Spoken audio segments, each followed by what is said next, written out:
Nacional Podcast. ¿En qué dirías? Es un tema que has desarrollado algunas veces y a mí me interesa que desarrolles particularmente acá, que la clase media, tema que has investigado quizá más en profundidad que cualquier otro, que la clase media nuestra es igual a cualquier clase media que anda por todo el mundo. ¿Y en qué es diferente? Tienen todos los sectores medios en distintos países, uno tiende a pensar que tienen rasgos más o menos parecidos y sin embargo son bastante distintos. Hay algunas investigaciones que hicieron en años recientes, por ejemplo comparando países latinoamericanos, con la idea de demostrar si existe eso que se está empezando a decir hace unos años, que existe una clase media global.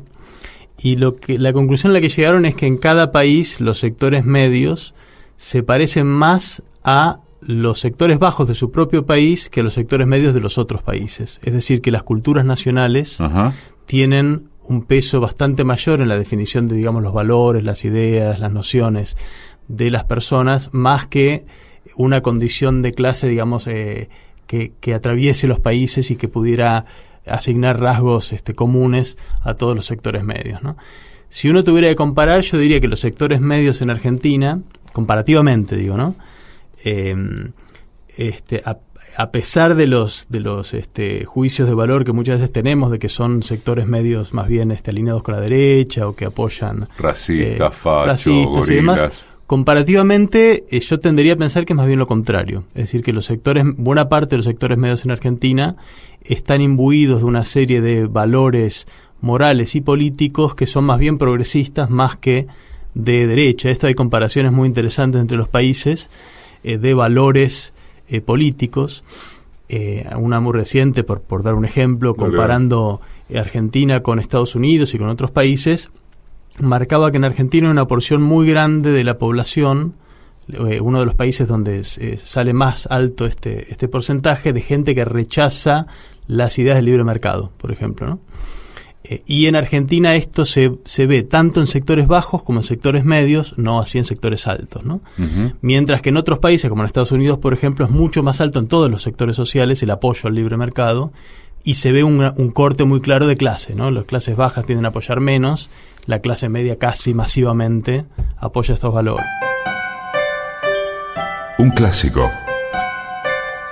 Ya un clásico. Ojalá que una renovada costumbre como ritual del despertar dominguero.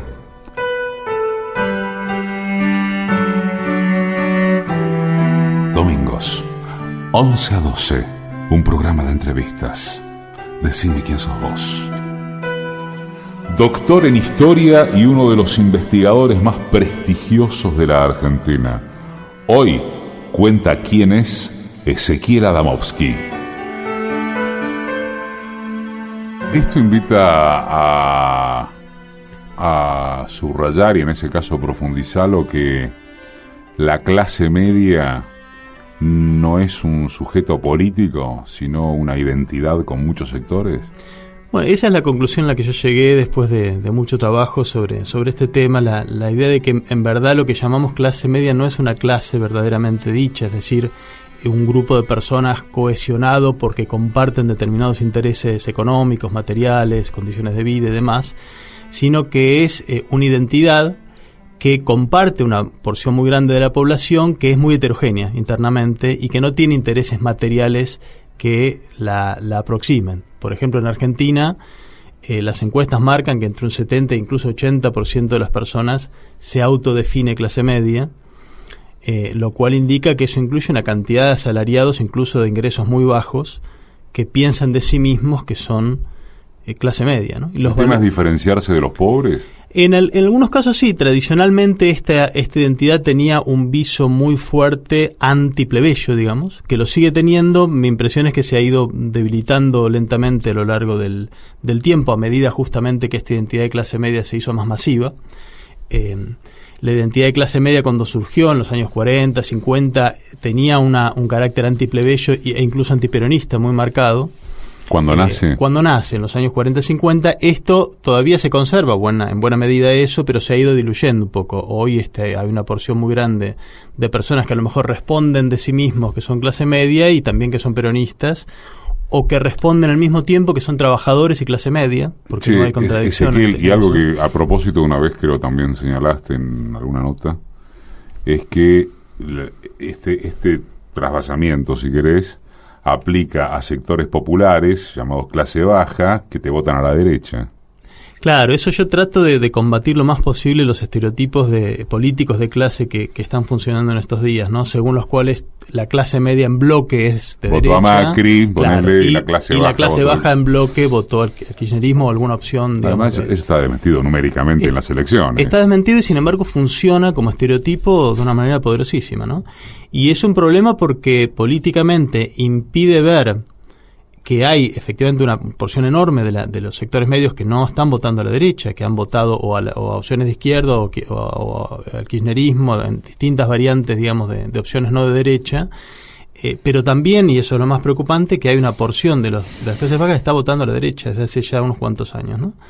Está votando a la derecha, me refiero a derecha que no se embandera en el peronismo, porque hemos tenido también una derecha que cooptó al peronismo. Claro, estoy hablando de una derecha ajena totalmente a la tradición peronista y que está cosechando votos importantes en clases bajas, ¿no? Ezequiel Adamovsky obtuvo su doctorado en historia en Londres con tesis sobre Rusia, de esto después hablará, y se licenció en la misma disciplina acá en la Universidad Nacional de Buenos Aires. Además, es investigador del CONICET, y lo fue como invitado en el Centro Nacional de Investigaciones Científicas en Francia. ¿Cómo es tu historia de interés por la historia, por la sociología? ¿Sos de esos bichos de biblioteca o de clase media?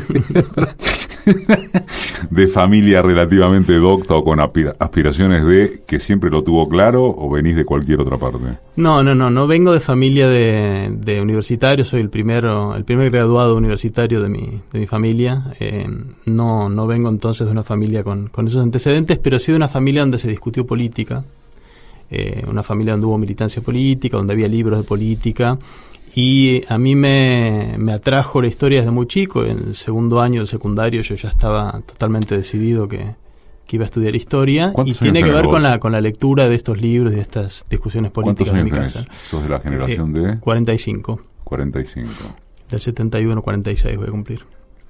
O sea que estamos hablando de tu secundario en los 80s. Claro. Comencé el secundario en el 84. Soy del conurbano de San Miguel, mucha efervescencia en ese momento en el centro de estudiantes, mucha lucha por el boleto estudiantil en esos años en San Miguel. Yo estuve muy involucrado, y como parte de ese interés es que empecé a leer libros y que me atrajo la historia. ¿Y si acaso vivís de esto y de las publicaciones y de ser profesor? ¿Cuándo supusiste, pregunta que siempre se debe hacer, más allá de que yo la haga a historiadores, filósofos, antropólogos, etcétera, ¿cuándo supusiste que podías vivir de esto? La verdad que nunca lo di por sentado. Yo estudié en la universidad en los años 90, empecé a estudiar en el año 90, en un momento donde el CONICET, por ejemplo, que es donde hoy trabajo, estaba cerrado, literalmente cerrado, es decir, no ingresaba nadie, no había becas, no era una opción para nadie, digamos, vivir de la investigación, eso no estaba en el horizonte de lo posible. Yo hice todos mis estudios trabajando, teniendo un empleo diario en otra cosa, y robando tiempo para estudiar y comenzar a investigar. Mi horizonte en esa época era... que yo no tenía en claro que iba a poder vivir de esto. Estaba así decidido que quería hacer esto robándole tiempo a otras cosas, ¿no? Pero no recuerdo algún momento donde yo tuviera claro que podía vivir del trabajo como historiador, ¿no? Pensaba más bien a lo mejor en la docencia, muchas horas de docencia en el secundario, complementado con alguna otra cosa, pero no de la investigación. En la época que yo estudié eso no era un horizonte a mano. Estamos con vos por Facebook en Decime quién sos vos, programa de radio. Y como estudio de fenomenologías, ¿lo primero que te aparece como centro de atracción es la clase media? No, de hecho yo tengo un recorrido bastante extraño, que es que comencé mi interés y me doctoré con temas rusos, o sea, nada que ver con Argentina, de Rusia del siglo XVIII y XIX. Ese fue mi primer foco de interés. ¿Por la Revolución Rusa, de la que de paso se cumplen 100 años, o nada que ver? Sí, bueno, sí, en sentido más amplio, digamos, por todas las preguntas políticas que yo tenía de adolescente, como un adolescente de izquierda, digamos, muy con mucha influencia con todos los debates de la tradición socialista. Tenía una cantidad de preguntas muy grandes que me parecía que se podían responder analizando la experiencia del primer país que hizo una revolución socialista, así que mi interés inicial tuvo que ver con eso, con Rusia, y por un camino que sería muy largo y aburrido explicar. Pero sintetizado. Pero a lo mejor lo puedo sintetizar. Del tema ruso del siglo XVIII y XIX surgió el interés por la clase media argentina. ¿Y cómo se salta, si se pudiera sintetizar? Es un salto que parece enormemente abrupto, pero conociéndolo por dentro no es tanto. Yo estudié, mi tesis doctoral tiene que ver con cómo en Occidente aprendimos a pensar la historia rusa y cómo pensamos o explicamos la historia rusa a partir de una vara implícita que es cómo se supone que es la civilización, que es lo que pasó en Europa Occidental. Obvio. Que se supone que eso es el camino de la civilización, y desde esa narrativa implícita, esa vara implícita, los otros países como Rusia aparecen como zonas de atraso porque les falta desarrollo urbano y una clase media. Entonces ahí me empezó a interesar esta idea de clase media, cómo funciona esta idea. Aprendí como parte de la investigación sobre Rusia que la idea misma de clase media surgió como parte del vocabulario político del liberalismo europeo, que es una idea que no existía como tal, no era parte del vocabulario hasta la Revolución Francesa, que la introducen sectores liberales en el contexto de la Revolución Francesa, un poco para tratar de separar al pueblo revolucionario en dos, partirlo en dos, aislar a los revoltosos de la parte más moderada, y esa idea luego fue retomada por historiadores y filósofos y demás, y en algún momento, en distintas épocas, en distintos países, se hizo carne en la población como una identidad, ¿no? Ese estudio a propósito de Rusia es lo que me despertó el interés por ver cómo había pasado ese proceso en Argentina. Así que ese sintetizado, ese es el camino que me llevó al tema de clase media. Ya que mencionaste civilización, dijiste alguna vez en otra nota que tengo marcada que la clase media estaría llamada a encarnar el ideal de civilización que propusieron las élites argentinas a finales del siglo XIX. Y me interesa que desarrolles esto, que asociado con esa idea hay un rasgo particular del caso argentino, que es que la identidad de la clase media surge también asociada a un sentido de superioridad étnico-racial, pero también ligado a la educación, a las nociones acerca de la educación. O sea... Bueno, hay un aspecto de eso que es más o menos compartido con otros casos de otros países y algún aspecto muy particular de nuestro país. La idea de clase media en Europa surgió como baluarte de racionalidad política y de civilización, ¿no? Se suponía que era el motor de la civilización en la clase media, y por ello también que era el sector más moralmente más preparado, el más educado y demás. Estas son ideas compartidas a nivel mundial. Pero lo interesante es que estas ideas, al adaptarse al terreno argentino, agregaron otros aspectos de la narrativa que había desarrollado las élites políticas en el siglo XIX, que es esta idea muy presente, por ejemplo, en las visiones de Sarmiento o de Mitre, esta idea de que la historia argentina es una historia de lucha de la civilización contra la barbarie, y la idea de que el hogar de la civilización o el terreno de la civilización en Argentina, en las ciudades, particularmente las ciudades pampeanas y la ciudad de Buenos Aires. ¿Por qué? Porque eran los sectores donde lo europeo tenía una presencia más visible, ¿no?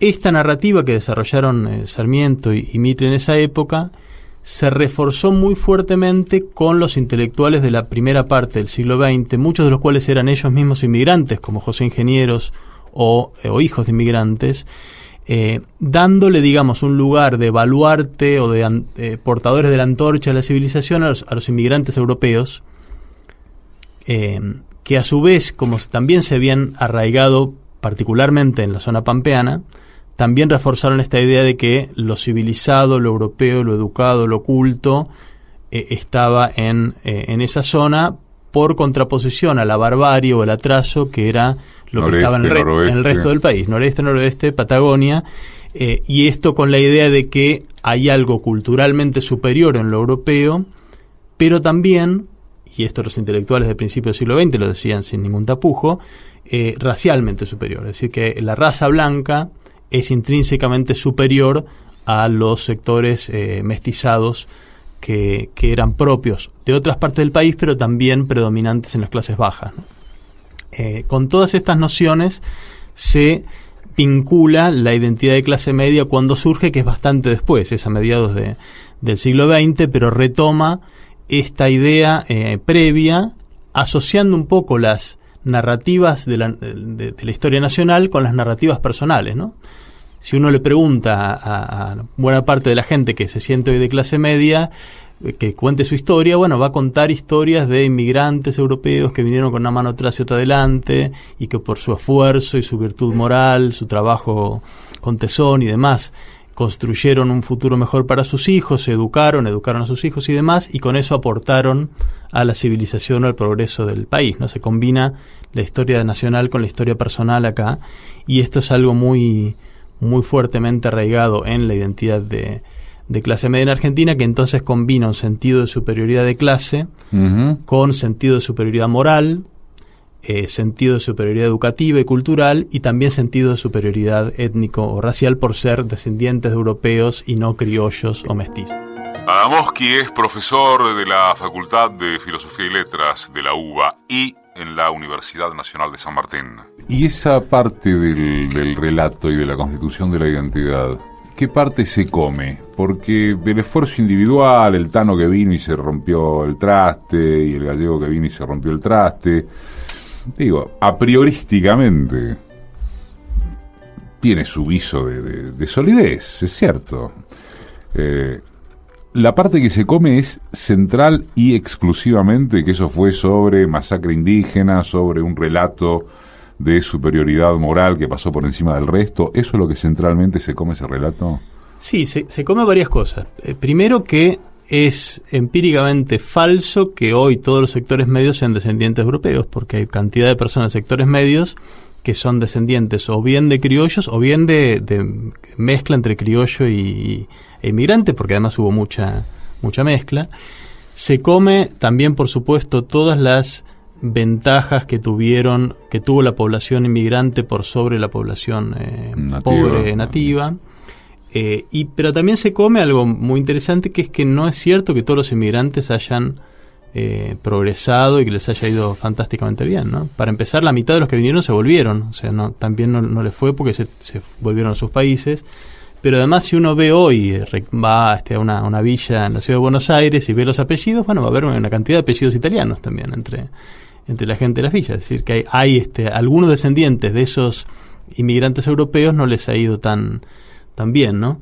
Es interesante esto, el primer estudio etnográfico sobre una ciudad, sobre las diferencias de clase en una ciudad, que se hizo en Paraná en la década del 60.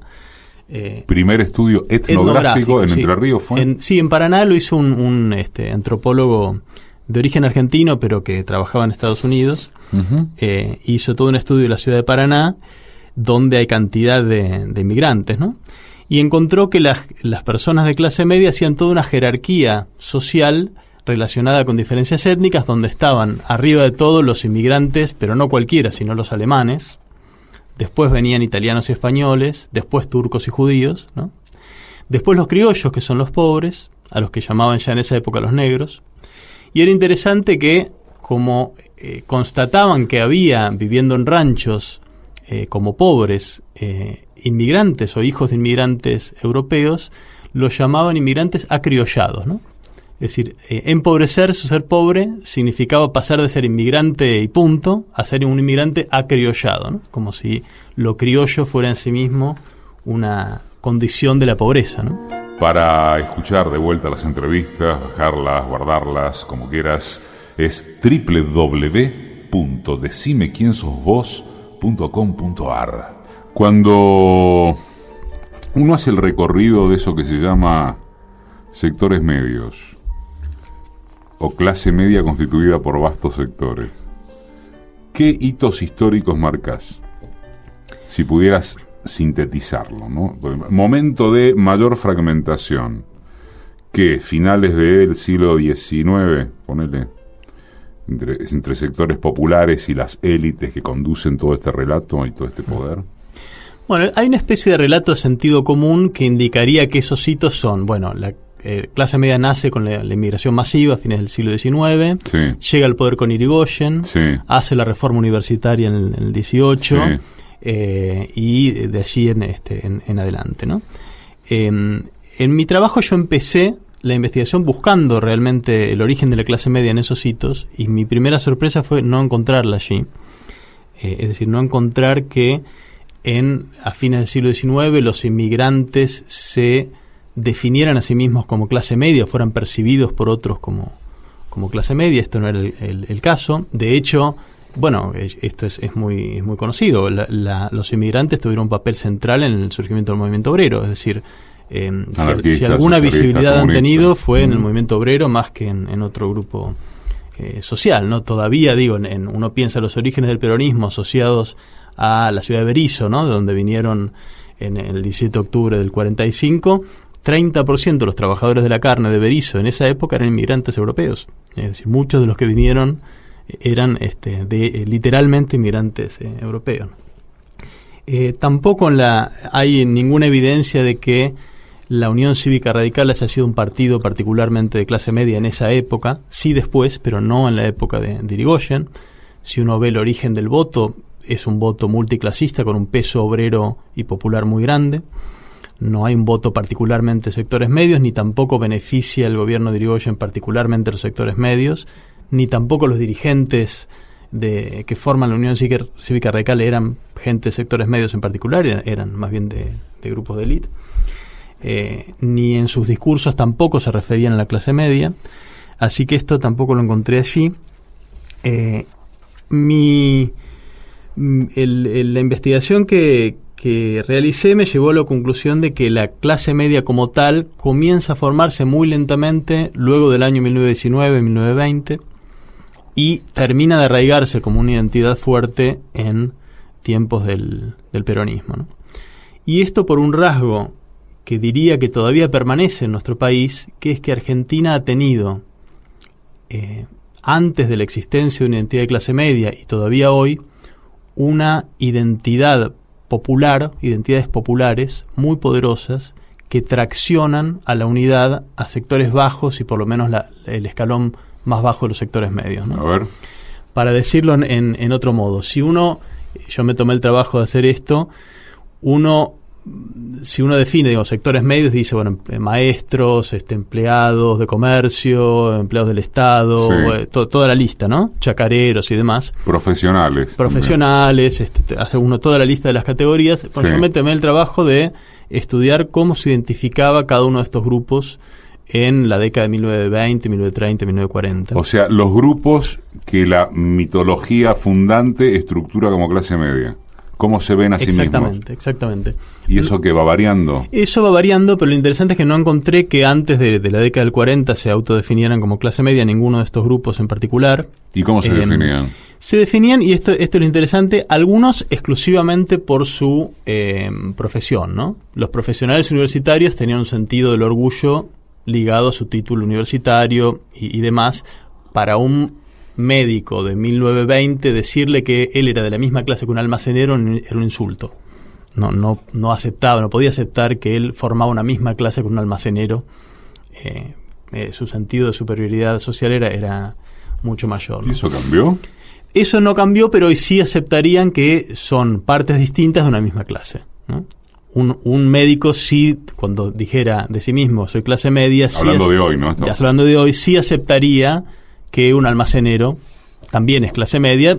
Después haría solo que él es un clase media todas diferente. Las declaraciones del caso, ¿no? Que él tiene título, que él tiene una superioridad educativa. Pero se identificaría como de la misma clase. Aceptaría que es de la misma clase, cosa que no sucedía en 1920, por poner una fecha, ¿no? ¿Eso es un avance? Sí. No sé si es un avance o no. Bueno, lo que sí pasaba en esa época es interesante, que es que los empleados de comercio, por ejemplo, se definían como proletarios del mostrador. Incluso los pequeños comerciantes... ¿Usaban la palabra proletarios? Sí, así literalmente, proletarios del mostrador. Los empleados del Estado, por lo menos los que estaban en ATE, los de menor jerarquía, también se consideraban trabajadores. Incluso hasta los maestros, había una discusión entre los maestros de esa época si eran o no eran parte de la clase obrera. Había en Argentina una capacidad, digamos, de atraer como identidad lo trabajador, lo popular, lo obrero, que era muy poderosa y que arrastraba atrás de sí a estos sectores, y esto creo que en alguna medida todavía pervive. Es investigador, es doctor en historia, ha estudiado la fenomenología de la clase media argentina, quizá como ningún otro. Se llama Ezequiel Adamovsky y está contando quién es. Vamos a meternos en terrenos muy políticamente incorrectos. A ver. En el caso de los docentes y las docentes, el intradebate que uno conoce por diversas circunstancias acerca de cómo se considera un docente o un maestro es muy jodido. Y fue una de las grandes luchas en su momento de la CTA y de otros gremios, porque el tema es que hay un espíritu de considerarse profesionales, pero no trabajadores. Y esa es una definición de clase. Sí, absolutamente. Es muy probable que... ¿Sabes por qué lo relacioné con esto que acabas de decir? Porque es probable que se reconozcan como de clase media. Docentes en general, estoy hablando, no quiero generalizar tampoco. Pero es muy jodido que te digan soy un trabajador de la educación. Eso me parece que ha sido, hasta donde yo lo alcanzo a ver, lo que decís está muy presente entre los docentes, claramente, porque además tienen como un sentido de misión sacerdotal, ¿no? De llevar la educación al pueblo y demás, y eso marca evidentemente diferencias. Pero yo encontré casi constantemente y desde el principio un debate interno muy fuerte entre los que se piensan como una categoría social superior y entre los que, sin desconocer que no son lo mismo que un obrero, sin embargo conscientemente deciden que ellos pertenecen al mundo de lo popular y al mundo del trabajador, ¿no? La primera huelga docente que hay en Argentina, que es en Mendoza en 1919, los maestros de Mendoza marchan por las calles junto con los obreros cantando el Internacional. En Mendoza, en 1919, el himno socialista, ¿no? Y esto en alguna medida sigue estando presente, está en la época del peronismo muy presente entre docentes que adhieren y no adhieren al gobierno de Perón. Está, de esto yo ya tengo recuerdos personales de en los años 90 cuando los docentes formaron la CTA, marchaban cantando Somos los obreros de la tiza, ¿no? Es decir, que hay un debate interno en ese gremio que yo lo encontré también en otros gremios, entre autopercibirse o considerarse más cerca de lo popular o de los pobres o de la clase trabajadora, como uno quiera que lo llame, y marcar una barrera de distinción y de superioridad respecto de la clase baja. El Facebook es Decime quién sos vos, programa de radio. Y en 2001 Piquete y Cacerola, la lucha es una sola. ¿Qué es el último estadio de percibirse sectores populares y sectores medios como reconocidos en un mismo espacio? No, es un momento donde esto sucede muy fuertemente. No diría que es el último, porque eso, digamos, daría la impresión de que esto es algo que existió y se fue paulatinamente debilitando a través del tiempo. Te lo pregunto porque declaraste alguna vez que el 2001 se cierra con la derrota frente al campo en 2008. Claro, el 2001, bueno, uno puede leerlo en ese sentido, no así, digamos, la vinculación y la solidaridad política entre sectores bajos y sectores medios. Para mí es una historia que uno la puede leer no como un declive paulatino de esa alianza, sino como momentos de flujos y reflujos de solidificación de esa alianza y debilitamiento, ¿no? Pero altos. Hay un momento. De Piquete y Cacerola la lucha es una sola. Estos negros de mierda que me cortan la calle, cualitativamente. Sí, es muy distinto. Se complica. Sin embargo, yo agregaría que en el 2001 seguía habiendo gente que decía estos negros me cortan la calle, ¿no? Una porción de los sectores medios seguía teniendo actitudes antipopulares en el 2001.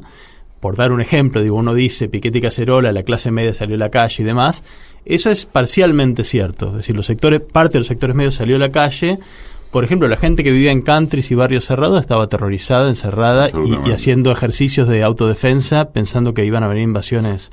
Esto es en serio, me parece un chiste, pero es verdad, de autodefensa armada, esperando invasiones de la plebe que obviamente nunca sucedieron, ¿no? Que ni siquiera tiene flujo, porque eso es reiterativo, qué sé yo. El Café Concert de los 70 era Casalla, Percival, si bien el comunismo movía la estancia, Claro.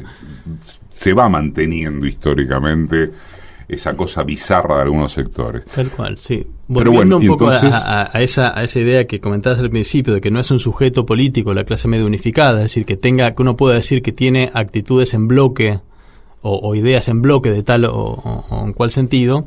Yo encuentro que todo lo largo de su historia hay una tensión muy fuerte entre la atracción hacia el campo popular, por llamarlo de algún modo, sea hacia el peronismo, sea hacia el marxismo, hacia el progresismo popular, llámelo cada uno como prefiera, y la idea opuesta de, diferenciarse y rechazar o denigrar al bajo pueblo. Estas dos tendencias me parece que están presentes en los sectores medios a lo largo de su historia, con momentos donde predomina muy claramente una y otros momentos donde se fortalece la otra, ¿no? ¿Lo peor es la dictadura? La dictadura me parece que sí, marca un momento de quiebre, la última dictadura militar, porque destruye los movimientos políticos que habían situado la esperanza del futuro en el trabajador, ¿no? Y que esos movimientos atraían, tanto el marxismo como el peronismo atraían muchos sectores medios. Al quedar destruida esa perspectiva, se debilita la identidad de sectores medios asociado a lo popular. Las investigaciones de Adamovsky se centran básicamente en torno de la historia intelectual europea y la historia de las clases medias y populares en Argentina. Respecto de este último ítem, es autor, entre otros, de los libros Historia de la clase media argentina, Apogeo y decadencia de una ilusión, 1919-2003, Historia de las clases populares en Argentina, de 1880 a 2003, Anticapitalismo para principiantes y Más allá de la vieja izquierda, así se llama, 6 ensayos para un nuevo anticapitalismo. Después de estudiar todo esto, particularmente, ¿podés decir que hay algo que te sorprendió o que descubriste? Sí, diría que todo. Yo inicié este estudio, con el libro de Gino Germani, ¿no? El fundador de la sociología argentina, que es el que actualizó este relato del progreso argentino como una cosa que tiene que ver con lo inmigrante, lo europeo, lo urbano, que lentamente, va penetrando hacia abajo, y que esto viene con la inmigración del siglo XIX, la Unión Cívica Radical, etcétera. Yo empecé con ese relato, empecé buscando eso y no lo encontré, y parte el efecto de no haberlo encontrado es que también me llevó un poco a discutir y repensar esa narrativa de la modernidad argentina como algo que se supone que traen primero las élites y luego los inmigrantes, ¿no? La propia idea de modernización, que es una idea muy extendida y muy presente tanto en la academia como en la sociedad, es una idea que hoy se me aparece enormemente ideológica. Es una idea que nos lleva a pensar, por ejemplo, que todos los cambios sociales acontecidos en los últimos 2 siglos son en un sentido progresivo, lo cual es mucho más complejo. Hay algunos que son progresivos, otros que no. Germani decía, por ejemplo, que por efecto de los cambios introducidos por las élites en el siglo XIX, fin del siglo XIX, la sociedad argentina se había vuelto más igualitaria. Y yo, buscando de estos datos empíricos, encuentro un panorama mucho más complicado, ¿no? Porque es cierto que en algunos aspectos se volvió una sociedad mucho más móvil, En otros aspectos, por ejemplo, esto está bastante bien medido. Lo que tiene que ver con la distribución del ingreso, por ejemplo, empeoró tremendamente entre, digamos, mediados del siglo XIX y mediados del siglo XX. La sociedad argentina era mucho más igualitaria en 1850 de lo que fue en 1914 y ni hablar de lo que es hoy, ¿no? Es decir, en términos de distribución del ingreso empeoró la situación, no mejoró, ¿no? Con lo cual la sorpresa de la investigación es que me fue llevando como a desarmar otros relatos más generales y abarcativos. Cuando un tipo como vos, en términos de tu bagaje de estudios y de la particularización en torno de fenomenologías como los sectores medios, ve la tele o escucha la radio y se encuentra o lee, digamos, consumo de información masiva, si querés llamarle, y se encuentra con todos los estereotipos a los que creo que sintetizadoramente muy bien hiciste alusión en el curso de lo que va de esta nota. ¿Qué te pasa? ¿Te da bronca, te da ganas de romper todo, entendés mejor, sos un tipo que se cuadra y dice, no, esto viene de acá, de allá, y entonces regulás las emociones? O sea, cuando te encontrás con los Mickey Vainilla que andan por ahí, a un tipo con tu formación, ¿qué le pasa? Por un lado, digamos, no me sorprende. Yo crecí en José C. Paz y San Miguel, donde la frontera de clase y también la frontera étnica es muy visible, ¿no?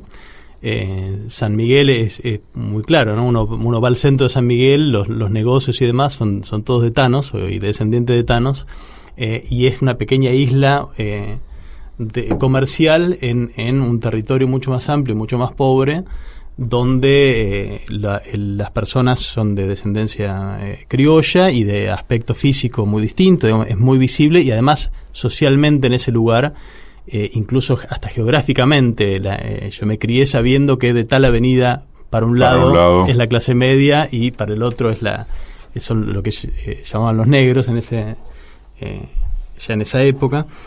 Así que no me sorprende esto, no me sorprenden las actitudes racistas. Lo que sí estoy horrorizado... Yo te preguntaba por tu reacción, no por... Sí. No, lo que sí estoy muy horrorizado es en el deterioro el debate público en general y los medios de comunicación en particular en los últimos 10 o 15 años, y particularmente los últimos 5, diría. El deterioro, digamos, de la brutalidad de las cosas que uno escucha en los medios de comunicación, que eso yo tengo la edad suficiente como para haber visto el cambio, digamos, los medios de comunicación no eran así hace 20 años, y además tengo la suerte de haber vivido fuera del país, y realmente el contraste que hay en la calidad, digamos, de los debates televisivos en Argentina comparado con otros países se ha deteriorado de una manera espantosa. Todos los días en www.decimequiensosvos.com.ar. Adamovsky, Ezequiel, decime quién sos vos. ¿Por qué eso ocurrió o habría ocurrido? ¿Cuánto dijiste? Últimos 10, 15, ponele que del 2000 para acá. ¿Por qué eso habría ocurrido con adentro una etapa como la kirchnerista, que se supone que fue integradora o redistributiva, si querés, hasta módicamente, pero lo fue con sectores populares y sectores medios? ¿O te parece que esto es algo post-kirchnerismo? No, ocurrió me parece que ocurrió en la época kirchnerista. Claramente este deterioro, digamos, no es posterior al kirchnerismo, no es de este último año, sino que se vio en años previos.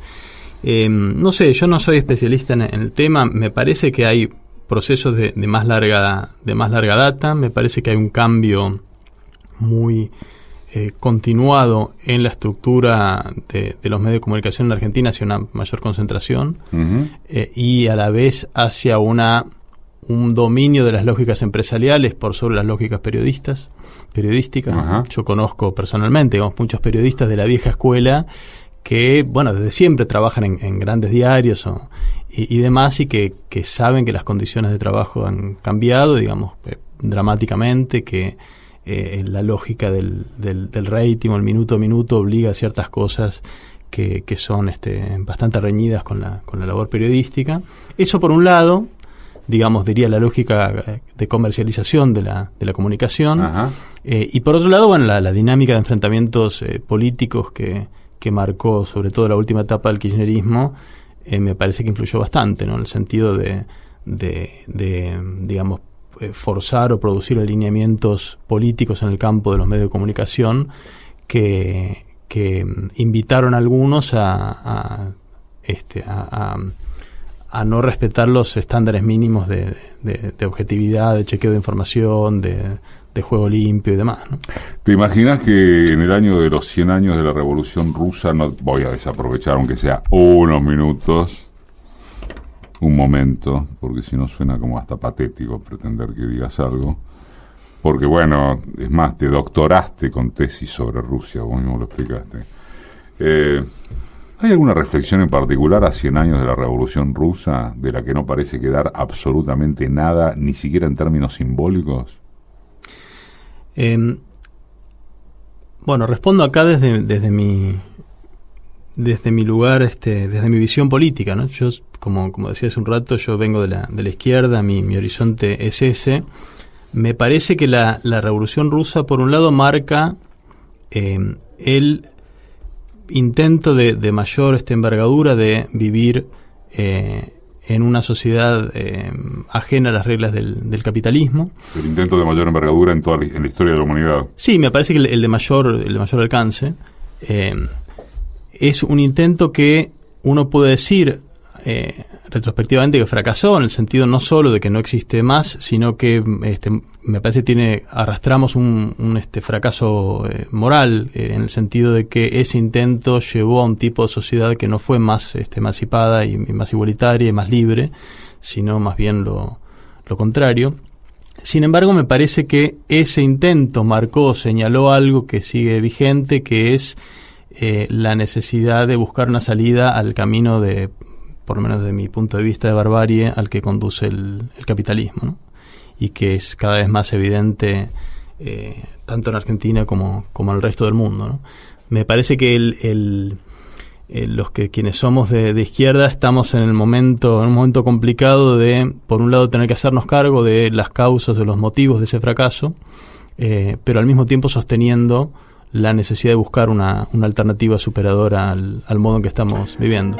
Como él mismo lo cuenta, Adamowski estuvo involucrado en el movimiento estudiantil, también en el de las asambleas populares que surgieron en Buenos Aires tras la crisis de 2001. Es miembro de colectivos y redes de resistencia global. También participó del proceso del Foro Social Mundial y dicta cursos de formación política y conferencias en Argentina y en el plano internacional. Bueno, por lo menos es una invitación a que la izquierda se haga cargo de algo, que es algo de lo cual la izquierda siempre dice que se tiene que hacer cargo, pero en esto uno también debería reparar en que la derecha nunca se hace cargo. Nunca se hace cargo. Y me trae a colación, perdón por este momento autorreflexivo en una entrevista, pero con un tipo común me parece válido. También cuando se exige la autocrítica, ¿no? Permanentemente se exige la autocrítica, y cuando se te exige la autocrítica desde la derecha, en general lo que se te exige es la laceración. Claro, sí, la autolaceración, la crítica o la autocrítica desde el resentimiento, ¿no? Hay una cosa muy interesante que vos dijiste en alguna nota que me parece que en 2007 te hizo el colega Javier Lorca, acerca de cómo el fracaso, digamos, operativo, no de ideales, de la Revolución Rusa, tuvo muchísimo que ver con huevos de la serpiente de autoritarismo que estaban enraizados no solo en lo que podía ser la figura de Stalin o el personalismo de Lenin o de Trotsky, sino como en las propias organizaciones revolucionarias, en los propios corpus sociales anida eso. Sí, absolutamente. Eso es algo que me parece que es parte de la dimensión autocrítica en el buen sentido que nos debemos. Tengo la impresión además de que es un tipo de elemento que no está superado en las organizaciones de izquierda. También todavía hay elementos de ese tipo y que conspiran bastante contra los ideales igualitaristas y emancipados que la izquierda sostiene, ¿no? Me parece que es momento de un gran esfuerzo de reimaginar organizativa y políticamente la izquierda, sin concesiones respecto de nuestro propio pasado, ¿no? Sí, igual, si no me equivoco, tu frase en esa nota es que la izquierda debería disponerse a un sujeto, y usaste una palabra que es muy poco taquillera en la izquierda, un sujeto político más negociado. Sí. Uh-huh. ¿Qué es un sujeto político más negociado? Es muy interesante. Eso tiene que ver con una idea con la que vengo trabajando, bueno, no solamente yo, sino un grupo grande de gente que pertenece a la tradición de izquierda, la idea de que la tradición, sobre todo la tradición marxista, situó sus esperanzas organizativas y respecto del futuro prioritariamente en la clase obrera, ¿no? La idea de que la clase obrera, y particularmente la clase obrera industrial, es el sujeto destinado el motor de la historia. El motor de la historia, por lo cual todo otro tipo de demandas populares de otros sectores sociales quizás eran miradas con simpatía, pero se las mandaba más bien a esperar a que la clase obrera solucionara los problemas de la historia. Frente a esa idea, digamos, ya desde hace muchos años hay vertientes de la izquierda que invitan a pensar un sujeto revolucionario o un sujeto proletario en sentido múltiple, es decir, un sujeto que articule demandas diferentes de distintos grupos oprimidos, no solo los trabajadores, sino otros grupos, por dar algunos ejemplos, las mujeres, los pueblos originarios, los trabajadores autónomos de condición baja también, es decir, los grupos raciales oprimidos, etcétera, etcétera, cada uno de los cuales es oprimido por el modo en que se organiza el capitalismo, de un modo específico, y me parece a mí que no es políticamente viable seguir subordinando esas perspectivas a una especie de llave maestra del cambio que estaría en manos únicamente de los obreros, ¿no? Eso, sí, suponiendo que hay un trastornado que pueda seguir pensando que la revolución solo está en manos de la clase obrera industrial, ¿existe eso todavía? Algunos debe existir. Algún trastornado de esos existe. Este sujeto policlasista de demandas insatisfechas y demás, ¿se acercaría a la CLO y al populismo? No, yo lo pienso en otro sentido. Yo no uso la idea policlasista ni la categoría populismo tampoco. Policlasista, yo estaba pensando, cuando dije esa frase de la entrevista que mencionaste, es a negociar diferencias entre sujetos que son oprimidos, es decir, que pertenecen al gran campo de las clases oprimidas, no policlasista en el sentido de articulación entre, supóngase, como en la tradición peronista argentina, entre burguesía nacional y trabajadores, por ejemplo, ¿no? Eso sería policlasista. Me parece que yo por lo menos no adscribo a ese tipo de visiones, así que con lo policlasista más bien trato de apartarme de esas visiones. Y populismo, la verdad que yo ya no sé qué significa, ¿no? Es una palabra, un término que circula con una variedad de significados habitualmente peyorativos tan grande que yo trato estoy en campaña firme hace un par de años de dejar de utilizar esa palabra e invitar a otros a dejar de utilizarla. La CLO en particular se refiere a un tipo de apelación política hacia lo popular, digamos, tratando de enfrentarlo, marcando un antagonismo respecto de las élites. Eso puede tener algún sentido. De todos modos, a mí no me parece que la política, por lo menos la política de izquierda, pueda reducirse al plano de las apelaciones o los estilos de apelación. Digamos, me parece que hay que recuperar los condicionantes materiales, las formas de opresión material que son las que marcan la vida y la experiencia de las personas, y pensar la política desde allí, ¿no? Cuando recorres la historia argentina nunca nos fuimos del todo, pero hicimos algún pasaje ruso. ¿Vos dirías que hay un momento o instancia histórica, como quieras definirlo, que así como el proceso militar, la última dictadura, significa el momento de retroceso más fuerte, ¿no? ¿Vos dirías que hay un momento que significa el estadio de conciencia progre más alto por parte de esos sectores medios? Yo marcaría por lo menos 2 o 3 momentos de auge de conciencia. Primero es el momento anterior al surgimiento de la identidad de clase media.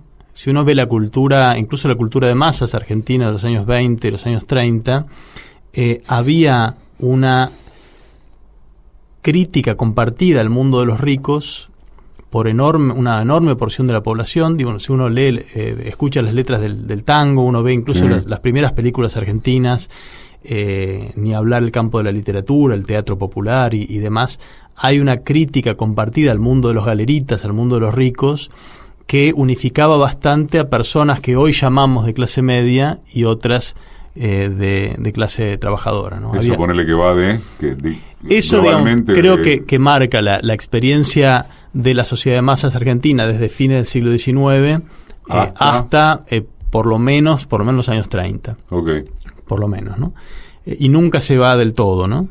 Ese aspecto nunca desaparece del todo, ¿no? Después, me parece que hay un momento donde se rompen bastante los lazos de solidaridad, que tiene que ver con el momento del fin del peronismo clásico, digamos, la década del 50, donde creo que es el único momento en la historia argentina donde hay algo parecido a un corte de clase claro y evidente entre una clase trabajadora que abrumadoramente era peronista y sectores medios que muy mayoritariamente eran antiperonistas.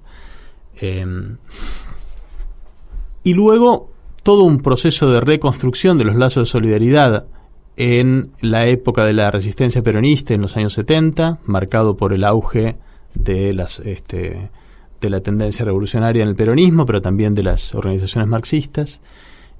Un quiebre de esas solidaridades por efecto del proceso. En esto yo hago una historia de más largo plazo. Los efectos de ese quiebre se continúan, los efectos culturales, digo, de ese quiebre, ¿no? Por supuesto que con las diferencias del caso, pero se continúan en los primeros gobiernos democráticos luego del proceso, el gobierno de Alfonsín y el gobierno de Menem, muy, muy claramente.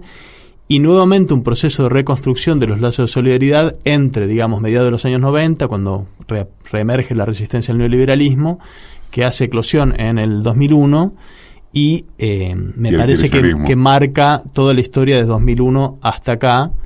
Es quizás demasiado temprano para hacer diagnósticos sobre el macrismo, pero me parece que es un momento... en un momento de quiebre. Es un momento de quiebre. ¿Es de quiebre? Posiblemente. Yo no veo que haya en este escenario masivamente un apoyo de los sectores medios al macrismo, ¿no? Decime quién sos vos.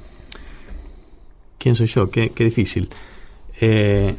Soy Ezequiel, antes que nada. Soy historiador. Creo que esa es una de las cosas que más me definen, y siempre interesado por la política pensada desde abajo. Ezequiel Adamovsky. Edición y concepto sonoro, Mariano Randazzo. Asistencia de producción, Laura Fernández. Diseño de página web, Oscar Flores. Producción general, Roxana Russo. Conducción, Eduardo Aliberti. Todos los domingos, AM 870. Radio Nacional. Todos los días en www.decimequiensosvos.com.ar.